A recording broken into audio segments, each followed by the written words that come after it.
พระพุทธเจ้าตรัสว่าดูก่อนมหาริเหตุมีปัจจัยมีเพื่อความเศร้าหมองของสัตว์ทั้งหลายมีเหตุมีปัจจัยย่อมเศร้าหมองมีเหตุมีปัจจัยเพื่อความบริสุทธิ์สัตว์ทั้งหลายมีเหตุมีปัจจัยย่อมบริสุทธิ์ก็ ท่านบูรณกัสสปะนั้นเป็นหนึ่งในครูทั้งหกเริ่มต้นด้วยบูรณกัสสปะมัคคิริโคสารอาเจตเกสกัมพลปกุทธกัจจยนะท่านสัญชัยนิรัตบุตรท่านนิพนธ์นาฏบุตรเอาให้อธิบายเป็นหน้าที่ควรสนใจท่านนิพนธ์นาฏบุตรท่านสัญชัยนิรัตบุตรก็ครูต้องหกนี้โดยเฉพาะวันนี้เรามาศึกษาถึงเรื่องครูที่ชื่อว่าบูรณกัสสปะท่านคิดว่าไม่มีเหตุไม่มีปัจจัยความเศร้าหมองก็เศร้าหมองเองจะบริสุทธิ์ก็บริสุทธิ์เองอันนี้ก็เป็นความคิดของเขาก็เรื่องนี้พระมหาริท่านนำมากราบทูลพระผู้มีพระเจ้านี่เราจะมาดูกันว่าความคิดของบูรณกัสสปะนั้นมี3ประการเป็นมิจฉาทิฏฐิเขากล่าวว่าเขาคิดว่าเขาเชื่อว่าเขาปฏิเสธเหตุนะปฏิเสธปัจจัยที่ทำให้สัตว์เศร้าหมองหรือบริสุทธิ์และเป็นกิริยวาทะมีความเห็นว่าไม่มีกริยาหมายถึงลัทธิที่ว่าการกระทำทุกอย่างไม่มีผลจะทำบุญทำบาปไม่มีผลทั้งนั้นทำดีก็ไม่ได้ดี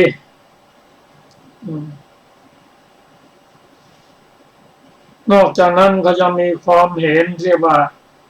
นัตถิกวาทะหมายถึงลัทธิที่ถือกันว่าไม่มีเหตุไม่ปัจจัยที่จะทำให้สัตว์บริสุทธิ์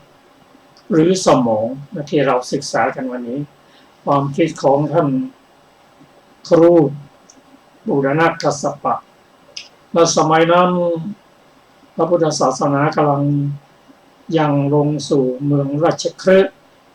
ซึ่งมีพระเจ้าพิมพิสารเป็นพระมหากษัตริย์อยู่พวกพระเจ้าต่างๆก่อนที่จะมาพบพระพุทธเจ้าก็เชื่อถือครูทั้งหกนั่นแหละแม้แต่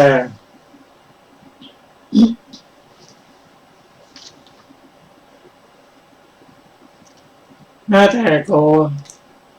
ลิตะและอุปติสสะโดยท่านมหาโมคคัลลานะท่านก็มีครูที่ชื่อว่าท่านสัญชัยเป็นอาจารย์อยู่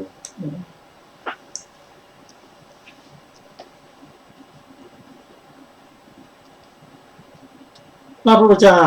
เมื่อได้ฟังมหาริได้กราบทูลว่าบูรณกัสสปะท่านบอกว่าไม่มีเหตุมีผลหรอกสัตว์เศร้าหมองเองบริสุทธิ์เองพระพุทธเจ้าตรัสว่าพุทธศาสนานั้นมีเหตุมีผลจากเศร้าหมองก็มีเหตุจากบริสุทธิ์ก็มีเหตุก็เหตุปัจจัยของความเศร้าหมองนั้นก็คือตัวกิเลสตัวโลภะโทสะโมหะนั่นแหละเป็นปัจจัยให้จิตเศร้าหมองส่วนจิตที่จะบริสุทธิ์นั้นก็มีในการศึกษาพระธรรมคำสอนของพระองค์โดยศีลสมาธิปัญญาอันนี้ก็เป็นเหตุปัจจัย ซึ่งเรื่องนี้ถ้าเรามาวิเคราะห์ดูก็ น้อมนำมาปฏิบัติศึกษาปฏิบัติก็จะทำให้เราได้รับความสุขความสงบมันทำให้ถ้าเรามีความประสงค์จะทำให้เกิดความสุขก็สร้างเหตุที่ดีโดยการรักษาศีลเจริญสมาธิและปัญญาวันนี้ก็เป็นเหตุและผลพุทธศาสนานั้นเป็นศาสนาแห่งเหตุและผลซึ่งเรื่องนี้พระองค์ได้ตรัสแก่ท่านมหาริถึงรายละเอียดองค์ธรรมรูปมหาริหากว่าร่างกายของเรานี้รูปนี้ใครมีรูปแล้วมีร่างกายจะทุกข์อย่างเดียวทุกข์ยังสู่ความทุกข์ไม่ได้ประกอบด้วยความสุขเลยสัตว์ทั้งหลาย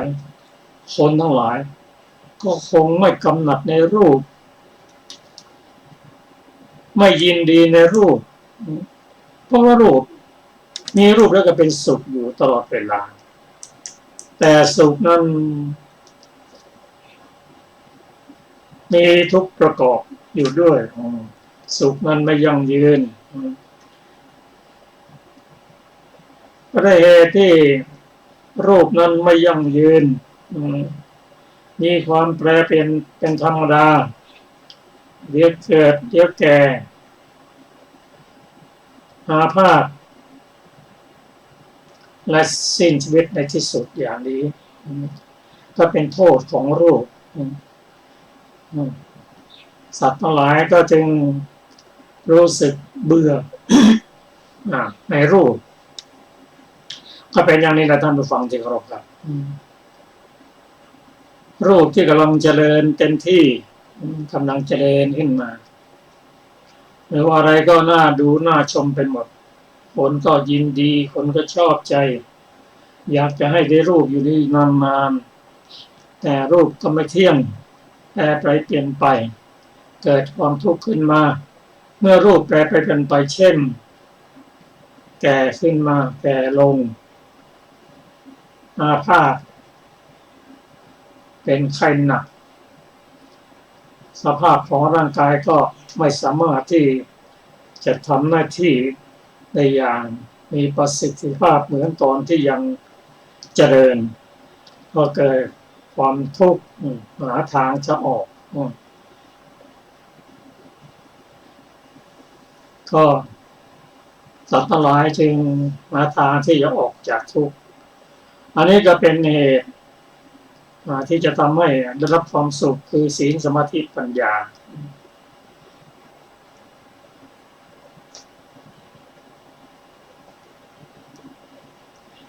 สรุปแล้วพระสูตรสุดนี้พระองค์สอนให้เชื่อในเรื่องเหตุเรื่องผลอยากจะสร้างมีความสุขก็สร้างเหตุให้ความสุขถ้ามีความทุกข์เบื่อในความทุกข์ก็สร้างเหตุที่จะให้พ้นออกจากทุกข์ได้ด้วยการศึกษาเริ่มต้นในศีลสมาธิปัญญาและมรรคมีองค์8เป็นต้นครับเราจะมาศึกษาพระสูตรต่อไปที่ชื่อว่าอาทิตตสูตรขอเชิญอาจารย์สุรภาสวัสดีค่ะท่านผู้ฟังทุกท่านอาทิตตสูตรว่าด้วยความเป็นของร้อนแห่งขันธ์ห้ากรุงสาวัตถีณที่นั้นแลพระผู้มีพระภาคเจ้าตรัสว่าดูก่อนภิกษุทั้งหลายรูปเวทนา สัญญาสังขารและวิญญาณร้อนนักดูก่อนภิกษุทั้งหลายอริยสาวกผู้ได้สดับแล้วเห็นอยู่อย่างนี้ย่อมเบื่อหน่าย แม้ในรูปแม้ในเวทนาแม้ในสัญญาแม้ในสังขารแม้ในวิญญาณเมื่อเบื่อหน่ายย่อมคลายกำหนัดเพราะคลายกำหนัดย่อมหลุดพ้นเมื่อหลุดพ้นแล้วก็มีญาณอย่างรู้ว่าหลุดพ้นแล้ว รู้ชัดว่าชาติสิ้นแล้วพรหมจรรย์อยู่จบแล้วกิจที่ควรทำเสร็จแล้วกิจอื่นเพื่อความเป็นอย่างนี้มิได้มี จบอาทิตตสูตรที่9อัตถกถา มีวินิจฉัยดังต่อไปนี้ บทว่าอาทิตตังความว่าร้อนนักคือลุกโผล่ด้วยไฟ11 อย่างในพระสูตรทั้งสองนี้ตรัสทุกขลักษณะเท่านั้น ท่านผู้ฟังที่เคารพขันธ์ห้าที่ร้อนนั้นร้อนด้วยไฟคือโลภะด้วยไฟคือโทสะด้วยไฟคือโมหะนี่เป็นของร้อนก็กล่าวกันว่าหนุ่มคนหนึ่งเห็นคนเป็นที่รักของตนยิ้มให้กับชายคนอื่นกระซิกกระซีให้กับชายคนอื่นแค่เกิดความไม่พอใจเกิดโทสะความร้อนคือโทสะเกิดขึ้นตอนที่ไม่ได้ตอนที่เราใฝ่หาก็เกิดร้อนใจที่ทำอย่างไรร้อนด้วยไฟคือโลภะพอไม่สมหวังก็ร้อนด้วยโทสะส่วนโมหะนั้นก็ประกอบทั้งโทสะทั้งโลภะด้วยมาเชิญไปพระสูตรต่อ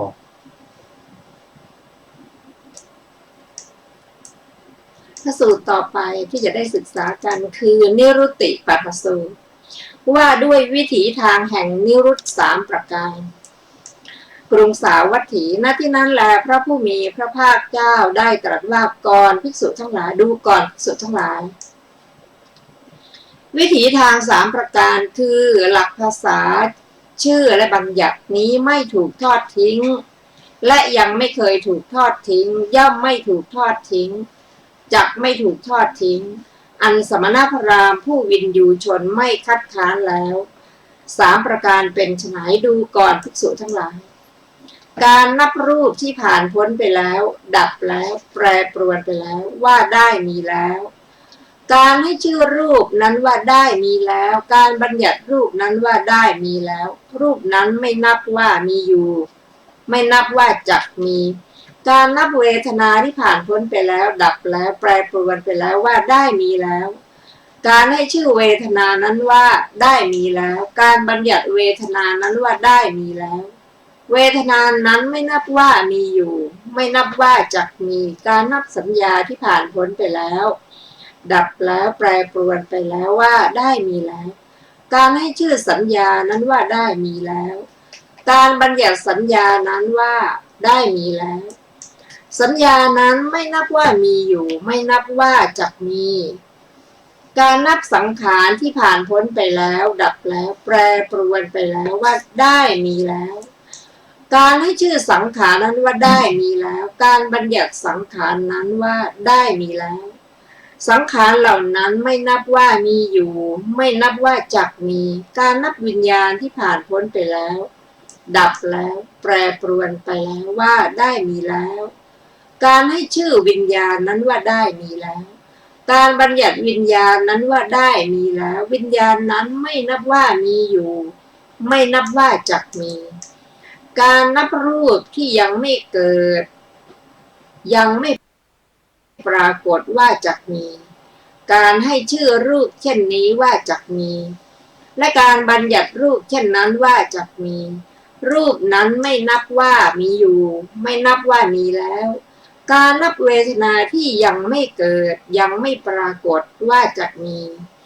การให้ชื่อเวทนาเช่นนั้นว่าจักมีและการบัญญัติเวทนาเช่นนั้นว่าจักมีเวทนานั้นไม่นับว่ามีอยู่ไม่นับว่ามีแล้วการนับสัญญาที่ยังไม่เกิดยังไม่ปรากฏว่าจักมีการให้ชื่อสัญญาเช่นนั้นว่าจักมีและการบัญญัติสัญญาเช่นนั้นว่าจักมีสัญญานั้นไม่นับว่ามีอยู่ไม่นับว่ามีแล้วการนับสังขารที่ยังไม่เกิดยังไม่ปรากฏว่าจักมีการให้ชื่อสังขารเช่นนั้นว่าจักมีและการบัญญัติสังขารเช่นนั้นว่าจักมี สังขารเหล่านั้นไม่นับว่ามีอยู่ไม่นับว่ามีแล้วการนับวิญญาณที่ยังไม่เกิดยังไม่ปรากฏว่าจักมีการให้ชื่อวิญญาณเช่นนั้นว่าจักมีและการบัญญัติวิญญาณเช่นนั้นว่าจักมีวิญญาณนั้นไม่นับว่ามีอยู่ไม่นับว่ามีแล้วการนับรูปที่เกิดแล้วปรากฏแล้วว่ามีอยู่การให้ชื่อรูปนั้นว่ามีอยู่และการบัญญัติรูปเช่นนั้นว่ามีรูปมีอยู่รูปนั้นไม่นับว่ามีแล้วไม่นับว่าจักมี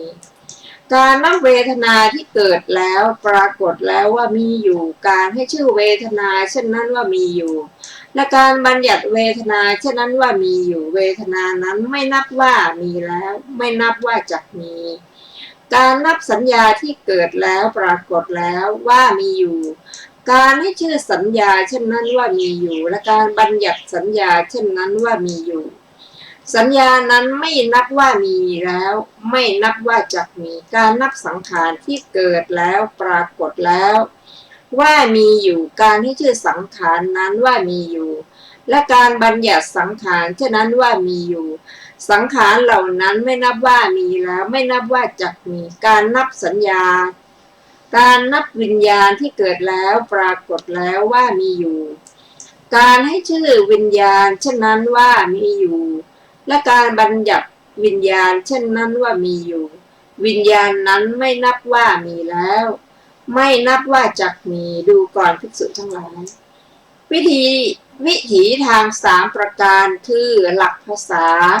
การตั้งชื่อและบัญญัติเหล่านี้แลไม่ถูกทอดทิ้งแล้วยังไม่เคยถูกทอดทิ้งย่อมไม่ถูกทอดทิ้งจักไม่ถูกทอดทิ้งอันสมณพราหมณ์ผู้เป็นวินยูชนไม่คัดค้านแล้วดูก่อนภิกษุทั้งหลายแม้ชนชาวปุกกะชนบทกับชนชาววัสโคตระธัญญโคตทั้งสองนั้นล้วนพูดว่าไม่มีเหตุบุญบาปที่ทำไปแล้วไม่เป็นอันธรรมทานที่บุคคลให้แล้วไม่มีผลก็ได้สำคัญวิถีทาง3ประการนี้คือหลักภาษาการตั้งชื่อและข้อบัญญัติว่าไม่ควรติไม่ควรคัดค้านข้อนั้นเพราะเหตุอะไรเพราะกลัวถูกนินทากลัวกระทบกระทั่งกลัวใส่โทษและกลัวจะต่อความยาวจบนิรุตติปฐสูตรที่10ในนิรุตติปฐสูตรที่10มีวินิจฉัยดังต่อไปนี้ภาษานั่นแหละชื่อว่าทางภาษาอีกอย่างหนึ่งภาษานั้นๆด้วยชื่อว่าปัฏฐะเพราะเป็นทางแห่งเนื้อความที่พึงรู้แจ้งด้วยอำนาจภาษาด้วยเหตุนั้นจึงชื่อว่านิรุตติปัฏฐะแม้ใน2บทที่เหลือก็ในนี้แหละอันหนึ่งบททั้ง3เหล่านี้พึงทราบว่าเป็นไวยพจน์ของกันและกันทั้งนั้นบทว่าอสังกินนาความว่าไม่ถูกทอดทิ้งคือไม่ถูกกล่าวว่าจะเป็นประโยชน์อะไรด้วยทางเหล่านี้แล้วทิ้งเสียบทว่าอสังกินนปุพพาความว่าไม่เคยถูกทอดทิ้งแม้ในอดีตบทว่าณสังกิยันติความว่าแม้ในบัดนี้ก็ไม่ถูกทอดทิ้งว่าประโยชน์อะไรด้วยทางเหล่านี้บทว่าณสังกิยิตสันติความว่าแม้ในอนาคตก็จะไม่ถูกทอดทิ้งบทว่าอปติกุถาได้แก่ไม่ห้ามแล้วบทว่าอตีตังได้แก่ก้าวล่วงสภาวะของตนหรือภวังคจิตนั่นแหละบทว่านิรุตทังความว่าไม่ล่วงเลยส่วนอื่นดับคือเข้าไปสงบในที่นั่นเองบทว่าวิปริณตังได้แก่ถึงความแปรปรวนคือพินาศไปบทว่าอาชาตังแปลว่าไม่เกิดขึ้นบทว่าอัปปาตุภูตังได้แก่ไม่ตั้งอยู่โดยปกติบทว่าอุกกลาได้แก่ผู้อยู่ในอุกกลชนบทบทว่าวัสสพัญญาได้แก่วัสโคตและพัญญโคตชนทั้งสองพวกนั้นยึดถือทิฏฐิเป็นมูลในบทว่าอเหตุกวาทาเป็นต้นมีวินิจฉัยดังต่อไปนี้ชื่อว่าอเหตุกวาทาเพราะว่า เพราะถือว่าเหตุไม่มีปัจจัยไม่มีชื่อว่าอกิริยวาทาเพราะถือว่าเมื่อบุคคลทำบาปชื่อว่าไม่เป็นอันธรรมเป็นต้นชื่อว่านัตถิกวาทาเพราะถือว่าทานที่ให้แล้วไม่มีผลเป็นต้นในข้อนั้นมีชนอยู่สองพวกมีทิฏฐิอยู่สามอย่างแต่ไม่ใช่พวกหนึ่งมีทิฏฐิพวกละทิฏฐิครึ่งในข้อนี้พวกหนึ่งพึงทราบว่าทำทิฏฐิทั้งสามให้เกิดเหมือนภิกษุรูปหนึ่งทำฌานทั้งสี่ให้เกิดขึ้นตามลำดับเมื่อบุคคลรำพึงยินดีเพลิดเพลินอยู่บ่อยๆว่าเหตุไม่มีปัจจัยไม่มีความเห็นของเขาย่อมเป็นเหมือนยินดีในฌานเหมือนว่าคทัสสนะเขาอย่างลงสู่ความกำหนดว่าเป็นมิจฉาทิฏฐิเขาถูกเรียกว่าเป็นผู้มีธรรมฝ่ายดำอย่างแท้จริงในฐานะแม้เหล่านี้คือเมื่อบุคคลทำบาปไม่ชื่อว่าเป็นอันธรรมทานที่ให้แล้วย่อมไม่มีผลมิจฉาทิฏฐิกับบุคคลย่อมยังลงสู่ความกำหนดว่าเป็นมิจฉาทิฏฐิเหมือนอย่างลงในไอเหตุกะทิฏฐิฉะนั้นในคำว่านะคระหิตพังนะปฏิโกสิตพังอะมันยินสุนี้มีวินิจฉัยดังต่อไปนี้เมื่อบุคคลกล่าวว่าสิ่งที่ชื่อว่าอดีตก็คงเป็นอดีตสิ่งที่เป็นอดีตนี้เป็นอนาคตก็ได้เป็นปัจจุบันก็ได้ชื่อว่าย่อมติเตียนครั้นเห็นโทษในทิฏฐินั้นแล้วเมื่อจะกล่าวว่า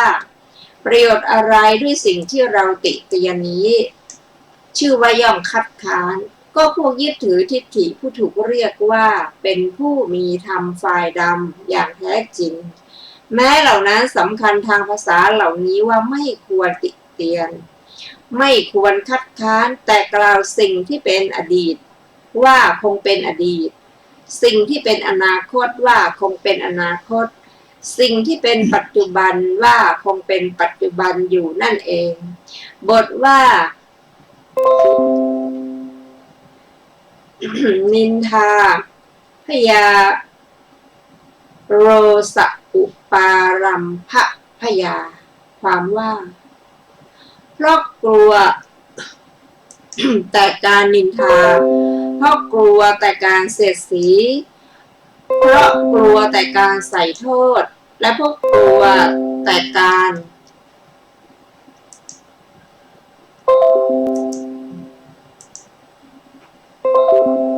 ขออภัยนะคะสักครู่ค่ะ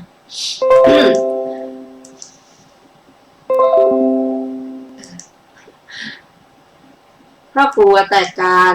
ติเตียนจากสำนักของวินยูชนทั้งหลายในพระสูตรนี้พระผู้มีพระภาคเจ้าตรัสบัญญัติขันธ์ที่เป็นไปในภูมิสี่ด้วยประการฉะนี้แลจบอรรถกถานิรุตติปัฏฐสูตรที่10ท่านผู้ฟังที่เคารพครับนิรุตติปัฏฐสูตรนั้นว่าด้วยหลักภาษาหลักภาษานั้น ซึ่งพระพุทธเจ้าได้ตรัสว่าเป็นหลักที่บุคคลไม่ทอดทิ้งนะไม่เคยคิดจะทอดทิ้งย่อมไม่ถูกทอดทิ้งและจับไม่ถูกทอดทิ้งอันนี้ก็ที่ว่านั้นก็คือ1หลักภาษา2หลักการตั้งชื่อ3หลักการบัญญัติ3สิ่งนี้ไม่ว่าชาติไหนจะเจริญหรือไม่เจริญเขาก็ย่อมประกอบด้วย3ประการนี้นี่เราจะเข้าใจได้ชัดขึ้นก็ที่ท่านได้ฟังตอนนี้เป็นพระสูตรที่อยู่ในพระไตรปิฎกฉบับมมร.เล่มที่27แล้วก็เราจะมาฟังในพระสูตรเดียวกันนี้ซึ่งมีอยู่ในพระไตรปิฎกฉบับมจร. เล่มที่17 หน้า100ก็ขอเชิญอาจารย์สุรภา นิรุตติปทัสสูตรว่าด้วยหลักภาษาเรื่องเกิดขึ้นที่กรุงสาวัตถีณที่นั้นแลพระผู้มีพระภาคเจ้าตรัสว่าภิกษุทั้งหลายหลักการ3ประการนี้คือ 1. หลักภาษา 2. หลักการตั้งชื่อ 3. หลักการบัญญัติไม่ได้ถูกทอดทิ้งไม่เคยถูกทอดทิ้งย่อมไม่ถูกทอดทิ้งจักไม่ถูกทอดทิ้งให้ไม่ถูกสมณพราหมณ์ผู้เป็นวินยูชนคัดค้านแล้วหลัก3ประการเป็นอย่างไรคือ 1. รูปใดล่วงไปดับไปแปรผันไปแล้วเรียกรูปนั้นว่าได้มีแล้วตั้งชื่อรูปนั้นว่าได้มีแล้วบัญญัติรูปนั้นว่าได้มีแล้วแต่ไม่เรียกรูปนั้นว่ามีอยู่ไม่เรียกรูปนั้นว่าจักมีเวทนาใดล่วงไปดับไปแปรผันไปแล้วเรียกเวทนานั้นว่าได้มีแล้วตั้งชื่อเวทนานั้นว่าได้มีแล้วบัญญัติเวทนานั้นว่าได้มีแล้วแต่ไม่เรียกเวทนานั้นว่ามีอยู่ไม่เรียกเวทนานั้นว่าจักมีทำนองเดียวกันสัญญาก็เช่นกันนะฮะสังขารเหล่าใดล่วงไปดับไปแปรผันไปแล้วเรียกสังขารนั้นว่าได้มีแล้วตั้งชื่อสังขารนั้นว่าได้มีแล้วบัญญัติสังขารเหล่านั้นว่าได้มีแล้วแต่ไม่เรียกสังขารเหล่านั้นว่ามีอยู่ไม่เรียกสังขารเหล่านั้นว่าจักมีวิญญาณใดล่วงไปดับไปแปรผันไปแล้วเรียกวิญญาณนั้นว่าได้มีแล้วตั้งชื่อวิญญาณนั้นว่าได้มีแล้วบัญญัติวิญญาณนั้นว่าได้มีแล้วแต่ไม่เรียกวิญญาณนั้นว่ามีอยู่ไม่เรียกวิญญาณนั้นว่าจักมี 2. รูปยังไม่เกิดยังไม่ปรากฏเรียกรูปนั้นว่าจักมีตั้งชื่อรูปนั้นว่าจักมีและบัญญัติรูปนั้นว่าจักมีแต่ไม่เรียกรูปนั้นว่ามีอยู่ไม่เรียกรูปนั้นว่าได้มีแล้วเวทนาใดยังไม่เกิดยังไม่ปรากฏเรียกเวทนานั้นว่าจักมีตั้งชื่อเวทนานั้นว่าจักมีและบัญญัติเวทนานั้นว่าจักมีแต่ไม่เรียกเวทนานั้นว่ามีอยู่ไม่เรียกเวทนานั้นว่าได้มีแล้ว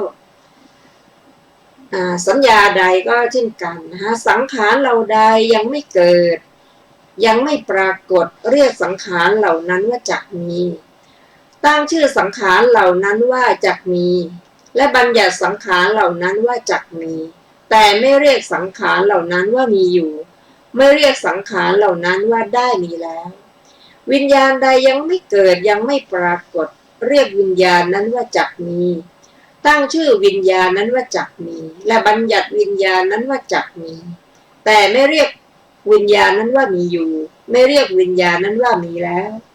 3. รูปใดเกิดแล้วปรากฏแล้วเรียกรูปนั้นว่ามีอยู่ตั้งชื่อรูปนั้นว่ามีอยู่และบัญญัติรูปนั้นว่ามีอยู่แต่ไม่เรียกรูปนั้นว่าได้มีแล้วไม่เรียกรูปนั้นว่าจักมีเวทนาใดเกิดแล้วปรากฏแล้วเรียกเวทนานั้นว่ามีอยู่ตั้งชื่อเวทนานั้นว่ามีอยู่และบัญญัติเวทนานั้นว่ามีอยู่แต่ไม่เรียกเวทนานั้นว่าได้มีแล้วไม่เรียกเวทนานั้นว่าจักมีสัญญาใดเกิดแล้วก็เช่นเดียวกันนะฮะสังขารเหล่าใดเกิดแล้วปรากฏแล้วเรียกสังขารเหล่านั้นว่ามีอยู่ตั้งชื่อสังขารเหล่านั้นว่ามีอยู่และบัญญัติสังขารเหล่านั้นว่ามีอยู่แต่ไม่เรียกสังขารเหล่านั้นว่าได้มีแล้วไม่เรียกสังขารเหล่านั้นว่าจักมี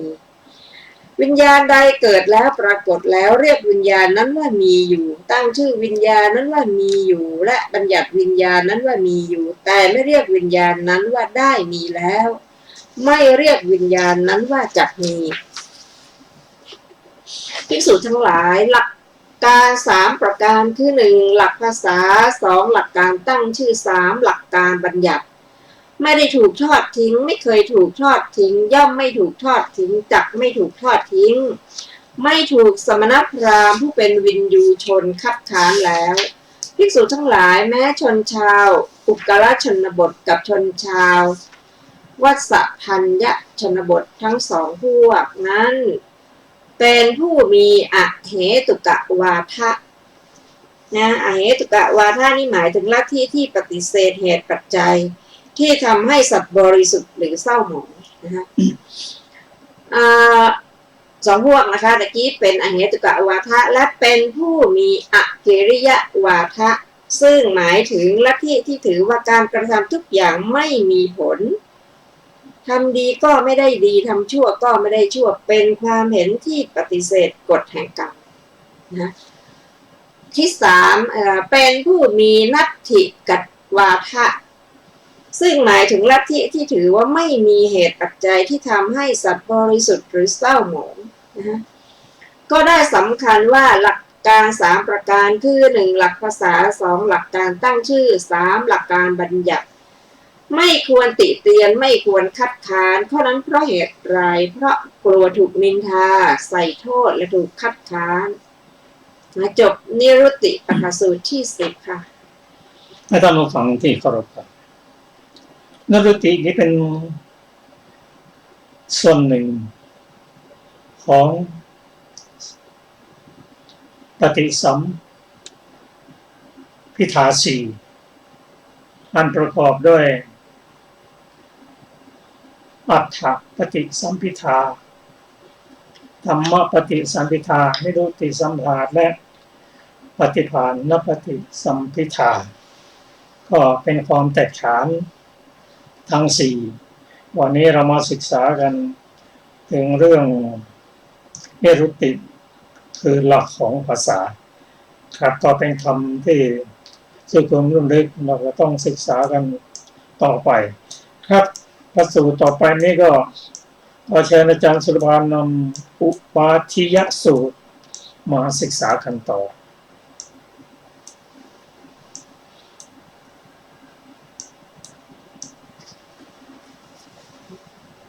ต่อไปสูตรจะอยู่ในอรหันตวรรคที่2นะคะอุปาทิยสูตร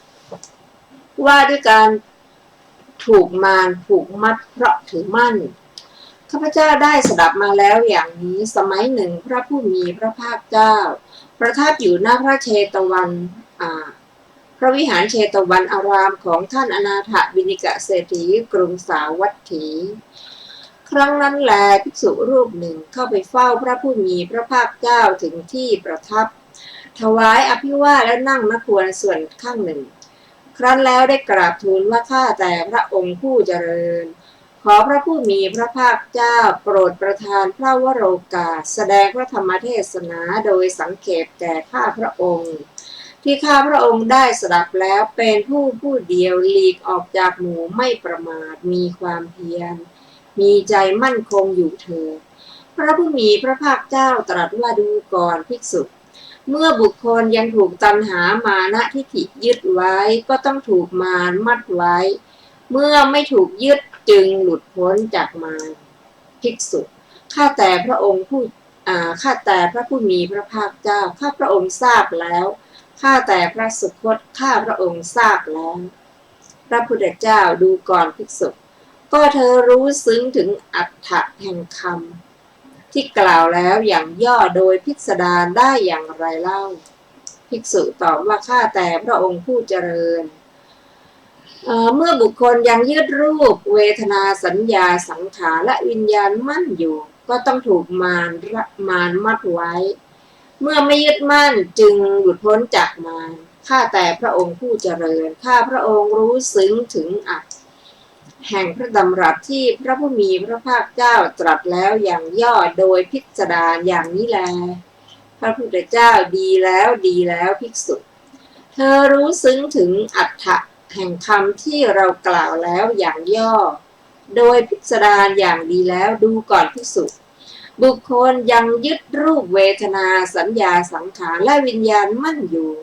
ก็ต้องถูกมารมัดไว้เมื่อไม่ถูกยึดจึงหลุดพ้นจากมารเธอพึงทราบอรรถะแห่งคำนี้ที่เรากล่าวแล้วอย่างย่อโดยพิสดารอย่างนี้เถิดครั้งนั้นแลภิกษุรูปนั้นเพลิดเพลินอนุโมทนาพระภาสิทธิ์ของพระผู้มีพระภาคเจ้าลุกจากอาสนะถวายบังคมกระทำประทักษิณแล้วหลีกไป ครั้งนั้นแลเธอเป็นผู้เดียวลีกออกจากหมู่ไม่ประมาทมีความเพียรมีใจมั่นคงอยู่ ไม่นานเท่าไรก็ทำให้แจ้งซึ่งที่สุดแห่งพรหมจรรย์อันยอดเยี่ยมที่กุลบุตรทั้งหลายออกบวชเป็นบรรพชิตโดยชอบต้องการนั้นด้วยปัญญาอันยิ่งด้วยตนเองในปัจจุบันเข้าถึงอยู่รู้ชัดว่าชาติสิ้นแล้วพรหมจรรย์อยู่จบแล้วกิจที่ควรทำเสร็จแล้วกิจอื่นเพื่อความเป็นอย่างนี้มิได้มีก็ภิกษุรูปนั้นได้เป็นพระอรหันต์องค์หนึ่งในจำนวนพระอรหันต์ทั้งหลายจบอุปาทิยสูตรที่หนึ่งในอุปาทิยสูตรที่หนึ่งอรหันตวรรคมีวินิจฉัยดังต่อไปนี้บทว่าอุปาทิยมาโนได้แก่ถูกตัณหามานะและทิฏฐิยึดบทว่าพันโทมารัสสะได้แก่ชื่อว่าวังมานมัดไว้บทว่ามุตโตปาปิมะโตได้แก่เป็นอันชื่อว่าพ้นแล้วจากบ่วงแห่งมารผู้มีบาปจบอรกถาอุปาทิยสูตรที่หนึ่งสำหรับพระสูตรนี้องค์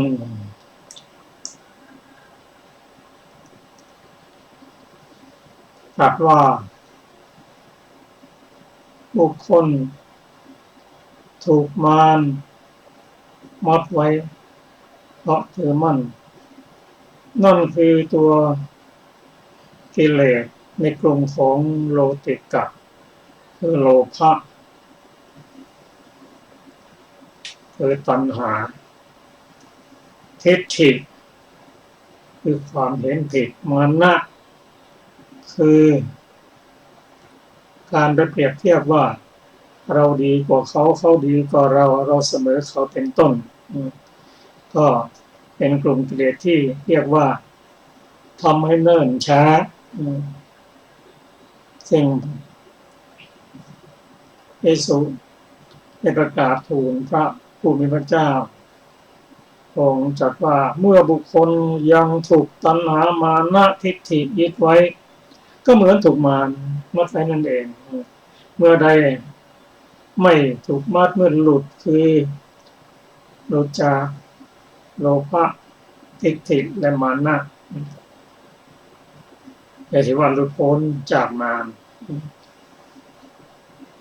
นั่นที่ได้หมายถึงกิเลสมารนะครับ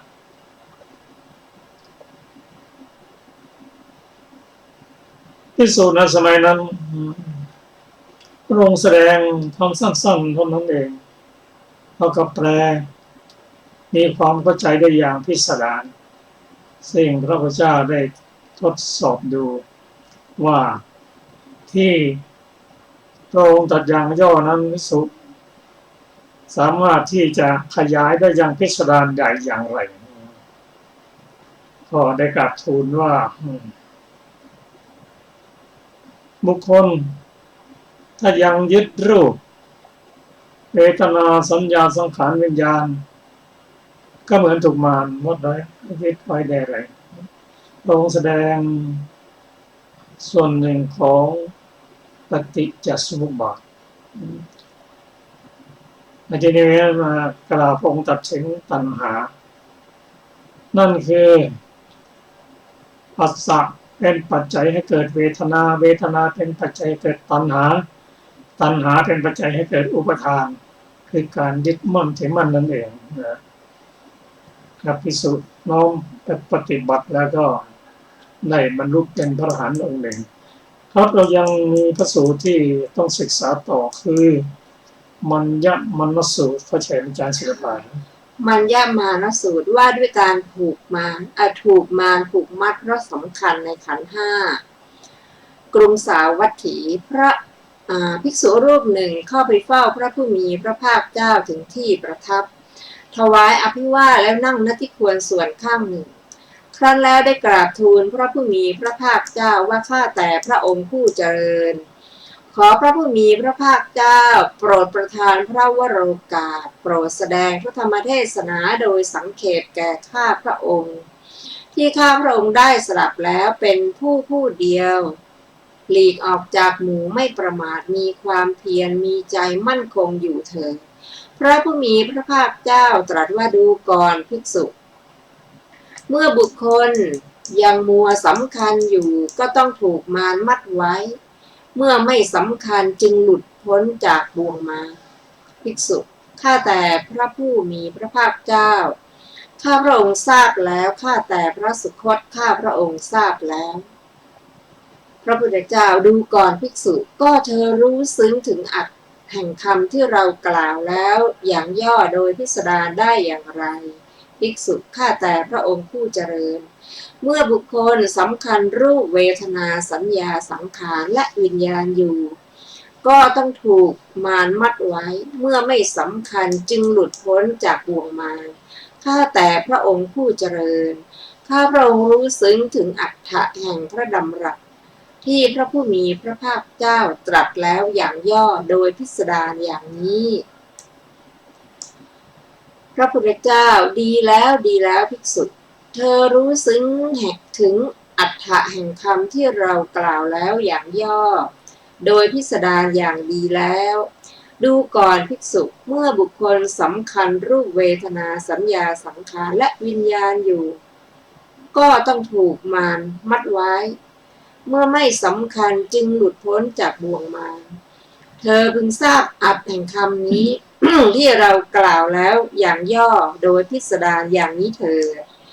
ครั้งนั้นแลภิกษุรูปนั้นเพลิดเพลินอนุโมทนาพระภาสิทธิ์ของพระผู้มีพระภาคเจ้าลุกจากอาสนะถวายบังคมกระทำประทักษิณแล้วหลีกไปครั้งนั้นแลเธอเป็นผู้เดียวหลีกออกจากหมู่ไม่ประมาทมีความเพียรมีใจมั่นคงอยู่ไม่นานเท่าไรก็ทำให้แจ้งซึ่งที่สุดแห่งพรหมจรรย์อันยอดเยี่ยมที่กุลบุตรทั้งหลายออกบวชเป็นบรรพชิตโดยชอบต้องการนั้นด้วยปัญญาอันยิ่งด้วยตนเองในปัจจุบันเข้าถึงอยู่รู้ชัดว่าชาติสิ้นแล้วพรหมจรรย์อยู่จบแล้วกิจที่ควรทำเสร็จแล้วกิจอื่นเพื่อความเป็นอย่างนี้มิได้มีก็ภิกษุรูปนั้นได้เป็นพระอรหันต์องค์หนึ่งในจำนวนพระอรหันต์ทั้งหลายอัตถกถาของมัญญมานสูตรที่สองมีวินิจฉัยดังต่อไปนี้บทว่ามัญญมาโนได้แก่สำคัญด้วยตัณหามานะและทิฏฐิ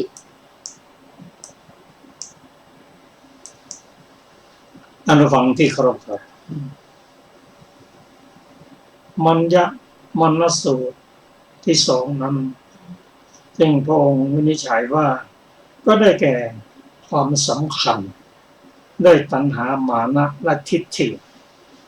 คำว่าสำคัญคือสำคัญหมายสำคัญ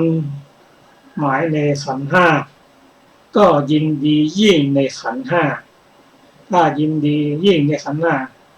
ก็เป็นผู้ที่ปรารถนาทุกข์ไปพ้นจากทุกข์ไปได้แต่สำหรับตัณหามานะและทิฏฐินั้นสามารถที่จะละได้ด้วยความเป็นพระโสดาบัน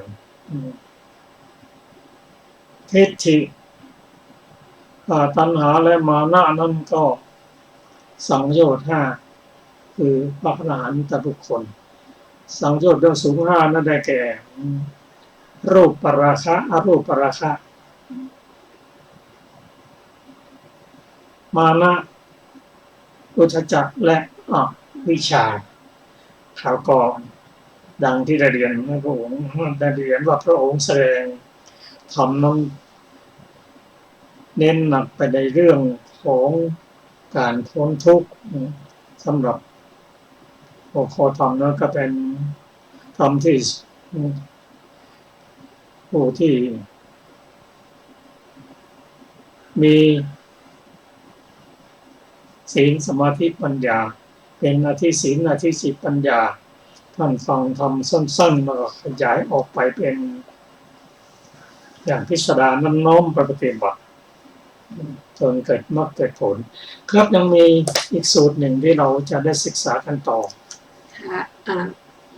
สูตรต่อไปคืออภินันทมานสูตรว่าด้วยการถูกมารผูกมัดเพราะมัวเพลิดเพลินกรุงสาวัตถี ภิกษุรูปหนึ่งเข้าไปเฝ้าพระผู้มีพระภาคเจ้าถึงที่ประทับถวายอธิวาทแล้วนั่งณที่ควรส่วนข้างหนึ่งครั้นแล้วได้กราบทูลพระผู้มีพระภาคเจ้าว่าข้าแต่พระองค์ผู้เจริญขอพระผู้มีพระภาคเจ้าโปรดประทานพระวโรกาสโปรดแสดงพระธรรมเทศนาโดยสังเขปแก่ข้าพระองค์ที่ข้าพระองค์ได้สดับแล้วมีใจมั่นคงอยู่เถิดพระผู้มีพระภาคเจ้าตรัสว่าดูก่อนภิกษุบุคคลเมื่อยังมัวเพลิดเพลินอยู่ก็ต้องถูกมารมัดไว้เมื่อไม่เพลิดเพลินจึงพ้นจากบ่วงมารได้ภิกษุข้าแต่พระผู้มีพระภาคเจ้าข้าพระองค์ทราบแล้วข้าแต่พระสุคตข้าพระองค์ทราบแล้วภิกษุดูก่อนภิกษุก็เธอรู้ซึ้งถึงอรรถแห่งคำที่เรากล่าวแล้วอย่างย่อโดยพิสดารได้อย่างไรภิกษุข้าแต่พระองค์ผู้เจริญบุคคลเมื่อยังมัวเพลิดเพลินรูปเวทนาสัญญาสังขารและวิญญาณอยู่ก็ต้องถูกมารมัดไว้เมื่อไม่เพลิดเพลินจึงพ้นจากบ่วงมารได้ข้าแต่พระองค์ผู้เจริญข้าพระองค์รู้ซึ้งถึงอรรถแห่งพระดำรัสที่พระผู้มีพระภาคเจ้าตรัสแล้วอย่างย่อโดยพิสดารอย่างนี้แลดีแล้วดีแล้วภิกษุเธอรู้ซึ้งถึงอรรถะแห่งคำที่เรากล่าวแล้วอย่างย่อโดยพิสดารอย่างดีแล้วดูก่อนภิกษุบุคคลเมื่อเพลิดเพลินรูปเวทนาสัญญาสังขารและวิญญาณอยู่ก็ต้องถูกมารมัดไว้เมื่อไม่เพลิดเพลินจึงหลุดพ้นจากบ่วงมารเธอพึงทราบอรรถะแห่งคำที่เรากล่าวแล้วอย่างย่อโดยพิสดารอย่างนี้เถิดครั้งนั้นแลภิกษุรูปนั้นเพลิดเพลินอนุโมทนาพระภาสิทธิ์ของพระผู้มีพระภาคเจ้าลุกจากอาสนะถวายบังคมกระทำประทักษิณแล้วหลีกไปครั้งนั้นแลเธอเป็นผู้เดียวหลีกออกจากหมู่ไม่ประมาทมีความเพียรมีใจมั่นคงอยู่ไม่นานเท่าไรก็ทำให้แจ้งซึ่งที่สุดแห่งพรหมจรรย์อันยอดเยี่ยมที่กุลบุตรทั้งหลายออกบวชเป็นบรรพชิตโดยชอบต้องการนั้นด้วยปัญญาอันยิ่งเองในปัจจุบันเข้าถึงอยู่รู้ชัดว่าชาติสิ้นแล้วพรหมจรรย์อยู่จบแล้วกิจที่ควรทำเสร็จแล้วกิจอื่นเพื่อความเป็นอย่างนี้มิได้มีก็ภิกษุรูปนั้นได้เป็นพระอรหันต์องค์หนึ่งในจำนวนพระอรหันต์ทั้งหลายจบอภินันทมานสูตร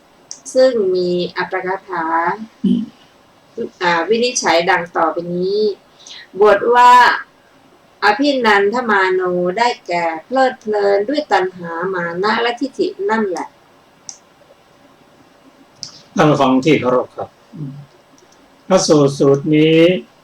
คืออภินันทมานสูตรซึ่งกล่าวถึงถูกมารถูกมัดเพราะมัวเพลิดเพลินเพลิดเพลินยินดีในขันธ์ห้าเพลิดเพลินยินดีในรูปเวทนาสัญญาสังขารวิญญาณเมื่อเพลิดเพลินยินดีก็เกิดกำหนัดเกิดราคะเกิดตัณหาเนี่ยความจริงเพลิดเพลินนี่ก็เป็นตัวสมุทัยอ่อนๆนะครับเมื่อพอไปถึงตัณหาแล้วไปยึดมั่นเป็นธรรมที่เป็นปัจจัยแก่กันและกันตามลำดับทั้งหมดก็ความทุกข์ทั้งสิ้นก็เกิดขึ้นเพราะเหตุเหล่านี้เองอันนี้ก็เป็นผู้ที่เพลิดเพลินยินดีในขันธ์ห้า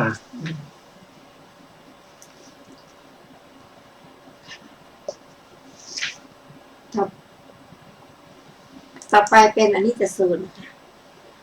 ว่าด้วยการละความพอใจในสิ่งเป็นอนิจจังกรุงสาวัตถีภิกษุรูปหนึ่งเข้าไปเฝ้าพระผู้มีพระภาคเจ้าถึงที่ประทับถวายอภิวาทแล้วนั่งณที่ควรส่วนข้างหนึ่งครั้งแล้วได้กราบทูลพระผู้มีพระภาคเจ้าว่าข้าแต่พระองค์ผู้เจริญขอพระผู้มีพระภาคเจ้าโปรดประทานพระวโรกาสโปรดแสดงพระธรรมเทศนาโดยสังเขปแก่ข้าพระองค์ที่ข้าพระองค์ได้สดับแล้วมีใจมั่นคงอยู่เถิดพระพุทธเจ้าดูก่อนภิกษุสิ่งใดแลเป็นของไม่เที่ยงเธอควรละความพอใจในสิ่งนั้นเสียภิกษุข้าแต่พระองค์ข้าแต่พระผู้มีพระภาคเจ้าข้าพระองค์ทราบแล้วข้าแต่พระสุคตข้าพระองค์ทราบแล้ว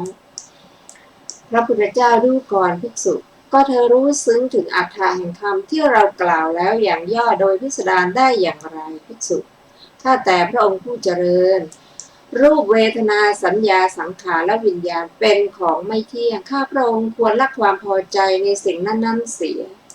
ข้าพระองค์รู้ซึ้งถึงอรรถแห่งดำรัสที่พระผู้มีพระภาคเจ้าตรัสแล้วอย่างย่อ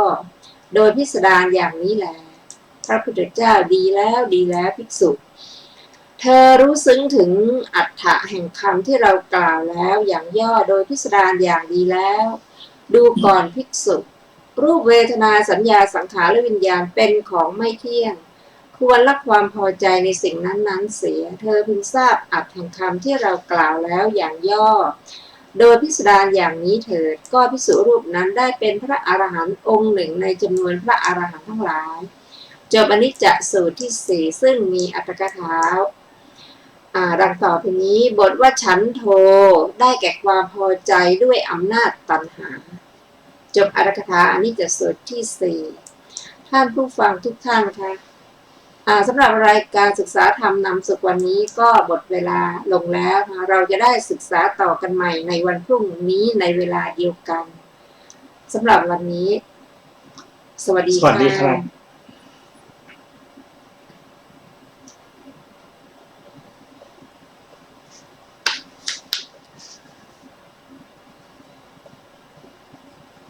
ไม่สำคัญว่าเท่าเทียมกันด้วยแรงพัฒนาพระทรงเคร่งครัดทำกิจวัตรทุกวันเวลามีจิตเมตตาต่อชาว